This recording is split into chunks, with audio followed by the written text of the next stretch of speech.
ससुराल बिना सब्जी। क्या? अरे बाप रे, ये सब क्या है? तुम लोग मुझे कंगाल करके ही मानोगे क्या? खाने के टेबल पर बैठा मुरली अपनी थाली में रखे मिक्स वेज की सब्जी को देखकर ऐसे चौंक उठता है मानो उसकी थाली में किसी ने बम रख दिया हो। उसका ऐसा बर्ताव देखकर उसकी पत्नी घबराई हुई उससे पूछती है, क्या हुआ जी? अरे बहू देख तो, खाने में मिर्ची विर्ची तो नहीं है ना? हाँ माँ जी, अभी चखती हूँ मैं। दिया खाने को टेस्ट करती है और उसे सब कुछ परफेक्ट लगता है। सब कुछ तो ठीक है बाबूजी, फिर आप चीखे क्यों? और खाने के स्वाद से आपके कंगाल हो जाने का रिश्ता समझ में नहीं आया। मिक्स वेज किसे पूछकर बनाया तुम लोगों ने? हे टमाटर, मुझे माफ करना। अरे बाप रे, इसमें गोभी भी डाल दी। एक काम कर सुजाता, तू अपनी थाली की सब्जी को वापस रख दे, बाद में काम आएगी। और ये मेरी थाली की सब्जी ले ले, मैं अचार से ही रोटी खा लूँगा।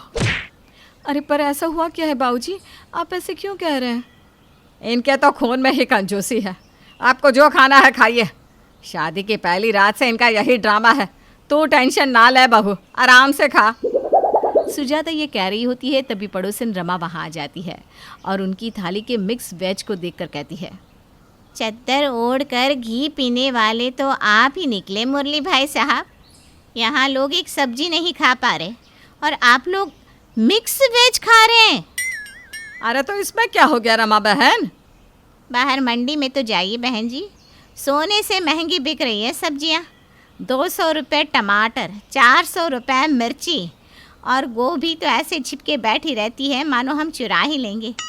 150 की इतनी सी गोभी। अब आप ही बताइए, आदमी खाए तो क्या? अरे अरे, मैं बोल भी किससे रही हूँ, आपकी थाली में तो मिक्स वेज है। 1000 रुपये की सब्जी खाने वाला छोटा आदमी तो हो नहीं सकता। फ़र्क तो हम मिडिल क्लास लोगों को पड़ रहा है। बाजार में बढ़ते सब्जियों के दाम से अनजान सुजाता और दिया इस बात को सुनते ही चौंक जाती हैं। क्या? नहीं नहीं। अब समझ में आया सुजाता कि मैं हर बात में बेकार की कुड़ नहीं करता। अरे तो आपको बताना चाहिए था ना जी कि आप इतनी महंगी सब्जी लेकर आए, मुझे क्या पता। अरे बहुत ज़रा टीवी लगाना तो। अरे क्या बताऊँ रमा बहन, ये टीवी भी तो 2 दिन से ख़राब पड़ा था, वरना न्यूज़ देखकर पता तो कर लेते कि सब्जियाँ इतनी महंगी हो गई हैं। ये सब कलयुग आने के प्रभाव से हो रहा है बहन जी। सब कलयुग का खेल है, कलयुग का। ठीक कहा तूने। डिस्को फिस्को, इज्जा पिज्ज़ा, चाउमीन, बर्गर, यही सब तो रह गया है। प्रकृति से कोई प्यार ही नहीं करता तो प्रकृति भी कभी तो अपना प्रकोप दिखाएगी ना। अगर आप लोगों का हो गया हो तो अब न्यूज़ देख लें। दिया न्यूज़ लगाती है जिस पर पहली हेडलाइंस ही सब्जियों के बढ़ते दाम की थी। फिर पड़ी मिडिल क्लास को मार, 50 रुपए में मिर्ची महेश 4। याद है सुजाता, पहले 1 रुपया लेकर जाता था तो 2 थैली भरकर सब्जियां लाता था। कम लोग थे क्या घर में, 25 लोगों का खाना बनता था एक वक्त पर। मजाल है सब्जी घट जाए। कलयुग है भाई साहब। पहले लोग एक साथ रहते थे, लोगों में एकता थी। अब कहाँ एकता, कोई किसी को पूछता भी नहीं। आगे भी सब्जियों के दाम बढ़ने की पूरी आशंका। तेज हो रही बारिश के कारण कई फसलें बर्बाद। और छेड़ो ना प्रकृति को, वो तो हम जैसे लोग अभी जिंदा है तो धरती टिकी हुई है, वरना तो कब का प्रलय आ जाता। दिया सर पीट लेती है। बहू, अब सब्जी को 2 हिस्से में कर दे। आधी अभी ले लेते हैं, आधी दोपहर को। थोड़ी सी गौतम के लिए भी रख देना। और जी, आपने एक दाना भी झूठा छोड़ा तो देख लीजिएगा। देख लिया ना रमा बहन, दिन भर ऐसे ही मुझसे लड़ती रहती है ये। हाँ हाँ, आप तो मेरी चुगली ही कीजिए। मैं हमेशा कोई और बात करने आती हूँ और आप दोनों अपनी ही बहस में लग जाते हैं। अच्छा राम राम रमा बहन, वैसे अब सब्जी ना बनाए तो करे भी तो क्या। छोले हैं ना, हमने तो नाश्ता ही उसी का किया। छोले और रोटी, दोपहर में छोले चावल खा लेंगे और रात को फिर से छोले रोटी। और अगर वैरायटी खाने का मन किया तो दाल की सब्जी बना लूँगी। हर चीज़ का इलाज रहता है आपके पास, मानना पड़ेगा। ठीक है फिर, अब से हमारे घर में भी या तो आलू बनेंगे या फिर छोले। रात को जब गौतम ऑफिस से लौटता है, पता चला कि नहीं बाबूजी, सब्जियां कितनी महंगी हो गई है। मेरे बॉस के 4 बंगलोज हैं, पर बताइए मेरी टिफ़िन की सब्जी खा गया और मुझे अपने छोले दे दिए।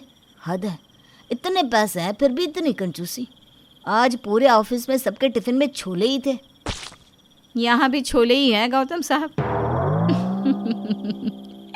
मिडिल क्लास वालों की प्रॉब्लम और उनके उन प्रॉब्लम से निकलने की तरकीबें बड़ी ही दिलचस्प होती हैं। ऐसे ही बढ़ते सब्जियों के दाम का भी सभी ने समाधान निकाल लिया था।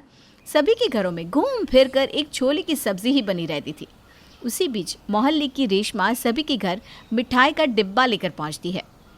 अरे रेशमा, तू और ये मिठाई के डिब्बे के साथ कोई खुशखबरी जान पड़ती है? हाँ हाँ सुजाता, मेरे बेटे की कल एनिवर्सरी पार्टी है, तुम्हें पूरे परिवार के साथ आना है। हाँ हाँ, हम ज़रूर आएंगे। पार्टी का कार्ड आते ही मानो दिया के परिवार में खुशी की लहर दौड़ पड़ती है। अब जाकर खाना दबाऊंगा। अरे सुजाता, बताओ ना क्या पहनूं, ये सूट पहनूं या फिर ये? अजी कल जाना है, आज नहीं, आप भी ना। जो हाल मुरली के घर का था वही मोहल्ले के बाकी घरों का भी था। सभी को बेसब्री से पार्टी में जाने का इंतज़ार था। अगली सुबह से ही मुरली जी तैयार होकर बैठ जाते हैं। आप ना पहले जाकर देख लीजिएगा कि औरतें पहुंची है कि नहीं, फिर मैं और बहू आएंगे। ऐसे ही तुम लोग देर कर देते हो, फिर खाना भी ख़त्म हो जाता है। अरे कब ख़त्म हुआ खाना बाबूजी? मैं पहले नहीं जाऊंगी बाबूजी। जिसके घर का फंक्शन रहता है उनके पहले तो हम लोग पहुंच जाते हैं। मैं तो गौतम के आने के बाद ही आऊँगी। अरे तो उसे फ़ोन करके पहले ही आने को कह दो ना। रात को ऑफिस से गौतम लौटता है। सभी पहले से तैयार होकर बैठे थे। आप लोग तैयार भी हो गए? अब निकलने का टाइम हो गया है, जल्दी से तैयार हो जाइए। ऐसे भी देर कर दिया आपने, अब लेट मत करिए वरना बाबूजी नाराज़ हो जाएंगे। सब खत्म हो जाएगा तभी पहुंचोगे क्या तुम लोग? लड़ते झगड़ते किसी तरह दिया, गौतम, सुजाता और मुरली रेशमा के फंक्शन में पहुंचते हैं। मैं मिठाई के काउंटर पर जाती हूँ जी। तभी रमा भी वहाँ आ जाती है। अरे वाह, आप लोग तो पहले ही आ चुके हैं। क्या क्या है खाने में? कितने दिनों बाद सब्जी खाऊंगी मैं। इन्होंने तो सुबह से खाना ही नहीं खाया। धीरे बोलिए ना आंटी जी। अरे चल हम देखते हैं खाने में क्या है। सुजाता और रमा खाने के काउंटर पर पहुंचते हैं और रखी डिशेस को देखकर उनका सर ही चकरा जाता है। छोले कुलचे, छोले भटूरे, टिक्की चाट, छोले पापड़, छोले लच्छे पराठे, राइस छोले। यहाँ देखकर वहाँ आए सभी मेहमान अपना सर पकड़ लेते हैं। इतने इंतजार के बाद यहाँ भी छोले। बढ़ती सब्जियों के दाम ने ससुराल के साथ साथ बिन सब्जियों की पार्टी भी करवा दी।